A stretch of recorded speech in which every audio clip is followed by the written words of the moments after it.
Joia, pessoal, continuando aqui os nossos aditivos, agora nós vamos passar para os aditivos um pouco mais complicados.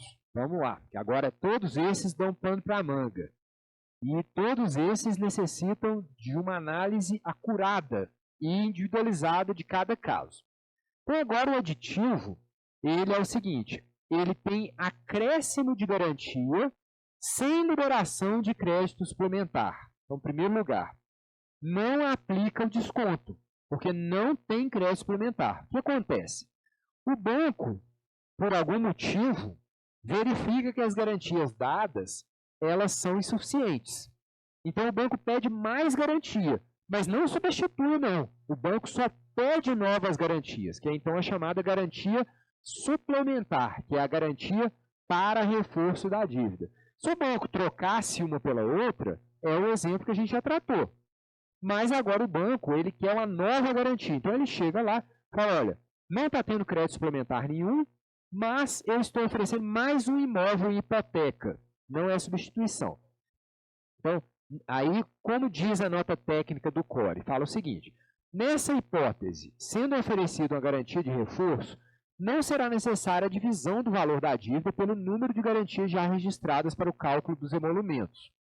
O ato anterior para esse fim já se aperfeiçoou, reputando-se como perfeito e acabado.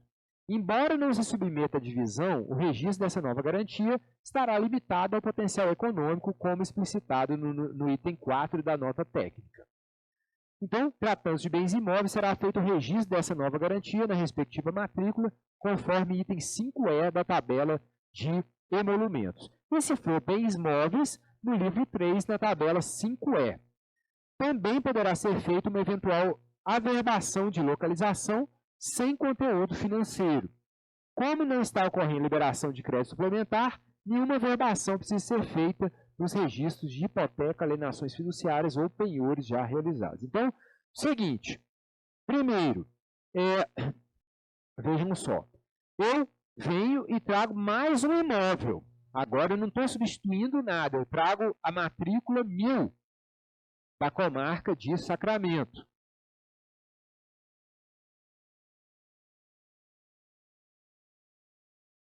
Em aditivo, primeiro, eu preciso de somar com esses aqui, com mais esse, pegar, dividir pelo valor da dívida? A resposta da nota técnica do CORE é não. Eu simplesmente pego o valor total da dívida, que é 5 milhões, e pratico o ato de registro desta hipoteca com base nos próprios 5 milhões. Qual é o argumento disso? Isso também, aqui, pela nota técnica,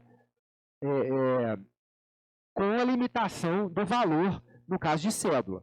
Mas, atenção, qual é o argumento? O argumento é que esse ato aqui de registro das garantias, dessa divisão, já se encontra ato jurídico perfeito. Então, esse é um novo ato. Então, como novo ato, você precisa de pegar o valor da dívida como um todo e fazer um registro desse valor da dívida como um todo. Então, a mesma coisa, o penhor. Se for acrescentado um novo penhor, você pega o valor da dívida como um todo e faz o registro do penhor do livro 3. Eu preciso de fazer alguma averbação nos outros imóveis? Não. Por quê? Porque não alterou prazo de pagamento, não alterou condições de pagamento, não alterou crédito suplementar. Então, os outros imóveis aqui, você não precisa de fazer uma averbação, dando ciência que existe mais um imóvel em reforço. Então, esse é um aditivo novo aqui das cédulas. Continuando. Olha só, você está falando de um reforço de garantia, mas sem liberação de crédito suplementar. Eu tenho isso demais aqui no departamento. Certo.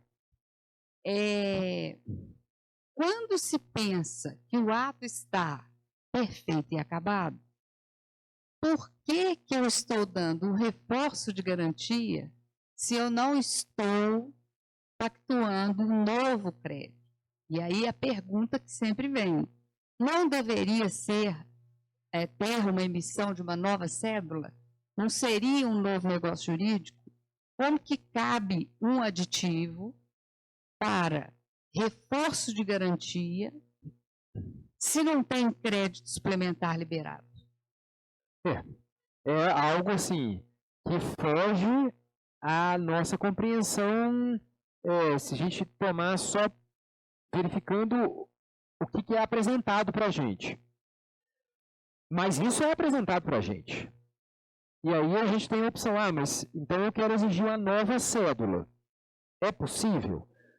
O que se entende? Não, porque é a vontade das partes.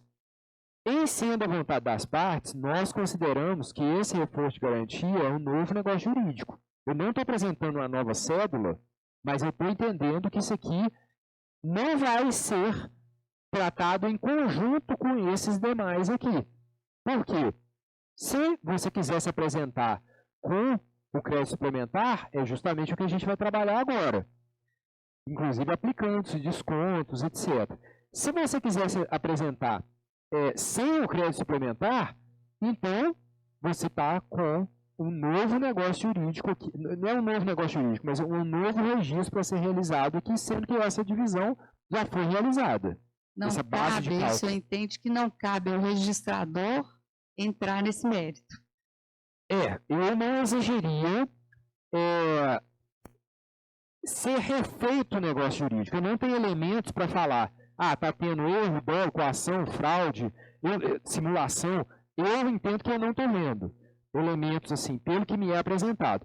Agora, pela nota técnica do CORE, como que eu devo proceder? Porque existia também uma grande dúvida dos registradores o seguinte, inclusive na minha serventia, era feito da seguinte forma: nós pegávamos esse imóvel, somava com o número de registros que já eram feitos, então aqui já tinham sido feitos 5.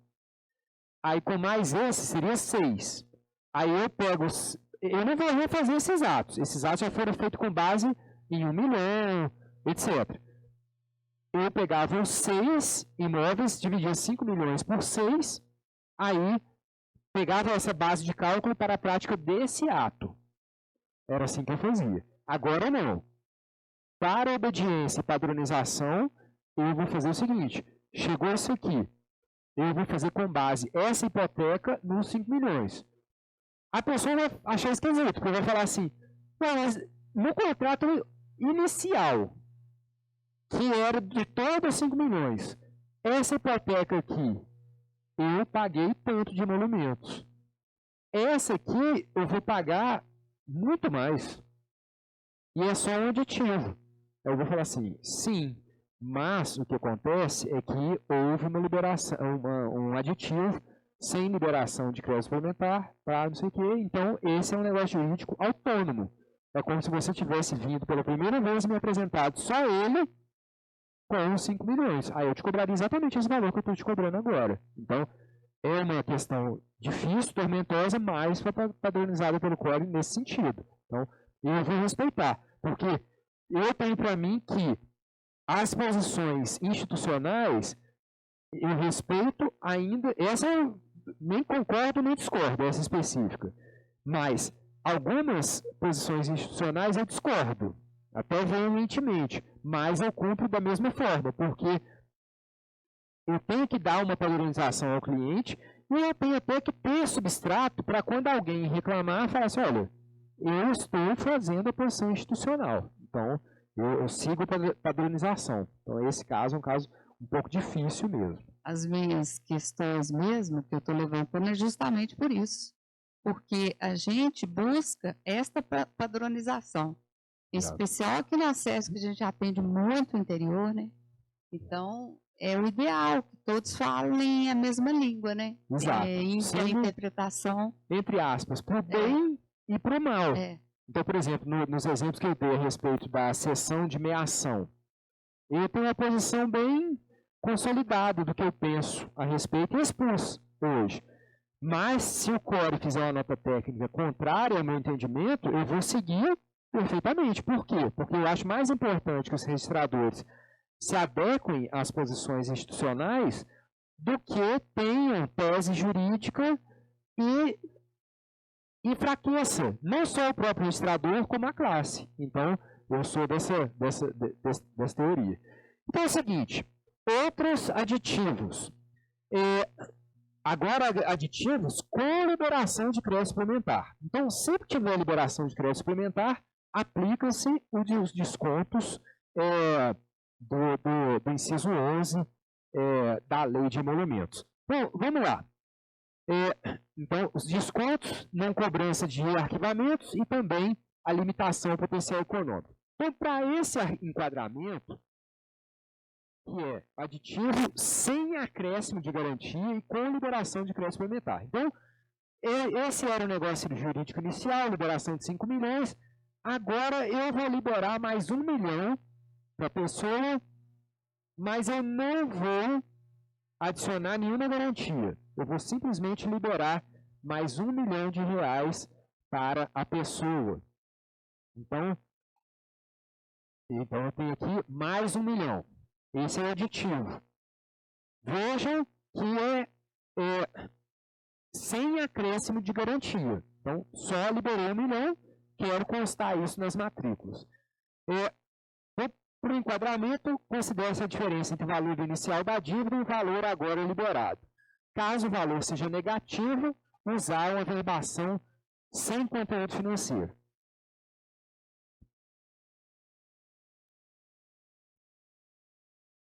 Nada. Esse deu certo aí.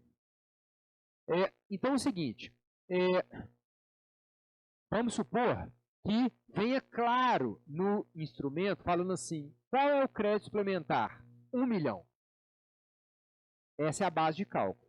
Mas tem alguns instrumentos que falam assim, não, isso aqui é uma confissão de dívida. E a pessoa está confessando a dívida de 6 milhões. Aí como é que você deve fazer o cálculo?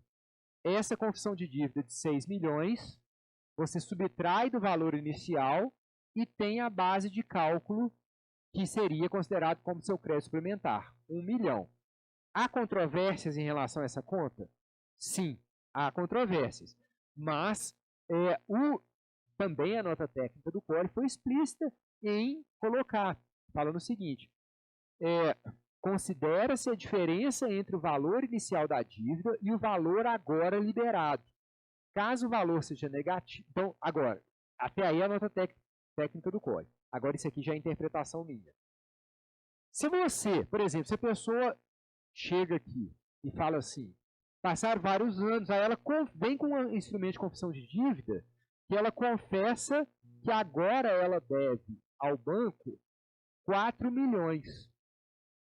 Então você fala assim, olha, mas 4 milhões menos 5 milhões dá menos 1 milhão. Então o valor dá negativo. Então, eu entendo que nesses casos que o valor seja negativo, você deve praticar os atos sem conteúdo financeiro. Eu até assim, mais uma vez, eu sou voto vencido em algumas questões e eu entendo que confissão de dívida é diferente de crédito suplementar. E o ônus para a explicitação ao cartório do que é confissão de dívida e do que é crédito suplementar é da instituição financeira. Dito de outra forma, eu entendo que se aporta ao cartório uma liberação de crédito suplementar, claramente, olha, estamos liberando o crédito suplementar de 400 mil. Então, é 400 mil de crédito suplementar. Agora, se uma pessoa fez um empréstimo de 5 milhões em 2012 e em 2024 ela chega ao cartório falando numa confissão de dívida de 4 milhões, eu não sei o que é juros, eu não sei o que é atualização monetária, eu não sei o que é desconto de dívida, eu não sei o que... Porque isso aqui pode ser... Eu não sei o que ela já pagou. Então, eu entendo que isso aqui é um instrumento que altera o valor da dívida. E existe um item próprio na tabela nossa para cobrança. Mas atenção, mais uma vez, nesse caso eu voto vencido. O que você deve fazer? Você deve pegar o instrumento de confissão de dívida e subtrair com o valor inicial da dívida. Nesse aí você vai ter o parâmetro da base de cálculo para a cobrança do crédito suplementar. Então, é assim que nós vamos fazer nos aditivos de crédito suplementar,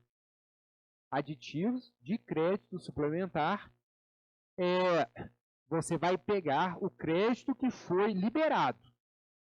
Não houve aumento de garantias. Então, o que você deve fazer?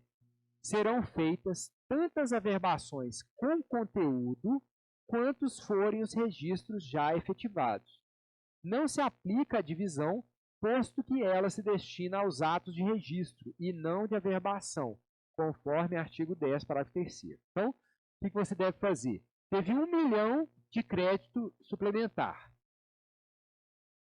Você vai fazer uma averbação na tabela 1C, averbação na tabela 1C, em todos esses registros aqui, ó. Falando que houve uma liberação de crédito suplementar. Em todos eles, você vai usar como base de cálculo 1 milhão. A tabela 1C já é metade da tabela 5E. E mais, atenção, pessoal. Muitas pessoas estão usando a expressão desconto em cima de desconto. E nesse caso, vai ser o caso sim. Ou seja, se for rural, você vai usar esse cálculo aqui da 1C, vai fazer essas averbações e vai conceder o desconto de 50% em cima de cada uma delas. Então, é essa a forma da cobrança do aditivo sem acréscimo de garantia e com liberação de crédito suplementar. E o último aditivo que nós vamos trabalhar, que é o aditivo com acréscimo de garantia e com liberação de crédito suplementar. Ou seja, a pessoa liberou, o banco liberou mais 1 milhão, só que ele pediu também mais uma hipoteca. Por exemplo. Então, como que a gente vai fazer esses atos? Primeiro, aplica-se os benefícios do crédito rural, porque teve liberação de crédito suplementar, e esse tipo de aditivo vai ter atos de averbação e atos de registro.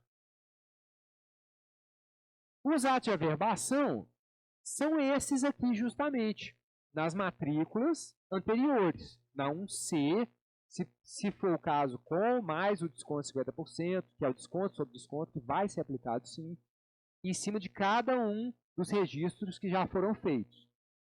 E nessa hipoteca aqui, ó, só que é o seguinte, em cada uma dessas averbações, qual que vai ser a base de cálculo? Vai ser o crédito suplementar, 1 milhão. E qual que é a base de cálculo dessa hipoteca, que é o novo bem dado em garantia? A base de cálculo dessa hipoteca vai ser, olha só o que fala a nossa nota técnica. Os atos, enquanto os atos de registro se dirigem às novas garantias apresentadas. Atos de registro vão ser na 5E, com base à totalidade da dívida, ou seja, o valor inicial somado ao valor agora liberado. Este parâmetro se sujeita à divisão caso sejam acrescentados novos registros, além da aplicação de eventuais benefícios do tópico 2. Então, essas averbações na 1C, com base no crédito suplementar, e esse registro da hipoteca na 5E, com base no valor total agora da dívida. Ou seja, suponha, qual é o valor total agora da dívida? Suponha que seja 5 milhões liberado mais 1 milhão, 6 milhões. Então, você vai fazer essa hipoteca aqui com base no valor total agora da dívida. Ah, ô Marcelo, mas e se forem liberadas, acrescentadas, mais 3 hipotecas, mais 3? Aí você usa a divisão? Sim, mas não pelos registros todos anteriores, mais esses 3. Não, você usa o valor total agora da dívida dividido por 3. Se for acrescentar, você vai dividir pelo número de garantias oferecidas a mais. Então é isso que fala a nota técnica do código. Então, uma situação bem interessante aqui, quando tem acréscimo de garantia e liberação de crédito suplementar. Mas, mais uma vez, a nossa nota técnica está muito minuciosa, está muito boa, então as dúvidas podem ser esclarecidas até pelos exemplos que são dados na nota técnica. Uma questão interessante aqui, já encaminhando, já estamos quase que no final da nota técnica, mas daqui a pouquinho eu vou voltar um pouco, que é a averbação de localização. A nota técnica, ela aproveitou o momento para sugerir que, para facilitar o processo processamento do título, a averbação de aditivos e para atender a LGPD, recomenda-se que a averbação de localização de bens empenhados ou de bens móveis alienados fiduciariamente se limite a declarar que, naquele imóvel, encontram-se localizados bens dados em garantias por força de um título tal, conforme o registro no livro 3, com o número tal, com vencimento na data tal, sem descrever a garantia dada, o valor da dívida e tampouco o nome das partes envolvidas. Então, vejam só, quando nós temos bens móveis, nós fazemos uma averbação de localização na matrícula onde eles estão situados. Então, você faz um registro no livro 3 do penhor, ou um registro no livro 3 da alienação fiduciária, e você, na matrícula onde estão aqueles bens, você faz a chamada AV de localização. O texto dessa AV de localização, a nota técnica sugere que você coloque só o essencial para adequação à LGPD. Então, vejam só, uma sugestão de ato aqui que eu tomo a liberdade de colocar para vocês, que isso aqui eu coloquei lá na minha serventia. Então, isso não está na nota técnica, mas eu sugiro. Como é que seria essa averbação? Seria simplesmente o seguinte: averbação de localização. Proceda a essa averbação para constar que no imóvel da presente matrícula encontram-se localizados bens móveis, então você não fala quais, dados em garantia por força do título, aí você coloca a especificidade da cédula. Cédula, número tal, conforme o registro no livro 3 auxiliar sobre o número, aí bota o registro que foi feito, o registro do penhor ou da alienação fiduciária, com vencimento em tal, dou fé. Só isso. Então, isso aí resguarda a aplicação da Lei Geral de Proteção de Dados. E uma outra coisa interessante aqui, ainda na nota técnica do CORE, que existe a criação, houve alteração na nossa lei de emolumentos, da criação do novo item na tabela, que é o item de cancelamento de garantias de crédito rural, que é o item 1Q, que são os códigos 4903 a 4908. Então, em primeiro lugar, sempre que você for fazer um cancelamento de alguma garantia de crédito rural, sendo ele oriundo de cédula ou não, você vai usar a tabela 1Q. Então, é 1Q, cancelamentos de garantias de crédito rural. Primeiro, então, qualquer que seja o título, cédula ou não. Segundo, você não vai aplicar nenhum benefício. Então, não tem desconto, você cobra arquivamento, etc. E não tem limitação ao potencial econômico do bem. Terceiro ponto da 1Q, que é o mais interessante, que é o seguinte: essa divisão que a gente fez aqui para os registros, você não vai fazer na hora do cancelamento. Então, você vai usar, por exemplo, como base de cálculo na 1Q, o valor da dívida integral para cada um dos cancelamentos. Então, aqui, nesse caso, a dívida era de 5 milhões, você vai jogar na tabelinha 1Q e você vai ter qual a linha da tabela 1Q, que é a linha adequada para o cancelamento de garantias rurais. Só lembrando, a averbação de localização, que a gente já falou várias vezes dela, você não vai usar a tabela 1Q, você vai usar o item 1H, que é o 4141. E caso a garantia não seja rural, você não vai usar a tabela 1Q, você vai usar a tabela 1G. Certo, pessoal? Então, na verdade, essas eram as alterações pertinentes da nossa lei de emolumentos em relação somente ao registro de imóveis. Mais uma vez, eu queria agradecer muito a Sérgio, na pessoa do presidente, doutor Ari. Queria agradecer também a Luísa, que é quem, na verdade, quem manda tudo na Sérgio, na Esnor, é a Luísa que manda em tudo. Queria agradecer a doutora Thelma pela participação aqui na minha exposição e também pela ajuda constante que dá a todos os cartórios de Minas Gerais. Mas queria agradecer também ao Dr. Roberto, que tem sido a nossa voz, né, no Poder Legislativo, e a todos vocês. Eu deixo o meu contato pelo Instagram, que é @profmarcelocunha. Se quiserem conversar comigo, manda uma mensagem, ou então sobre algum tema da aula, que querem uma exposição, uma troca de ideias mais profunda, eu fico totalmente à disposição. Então, um grande abraço a todos e até logo.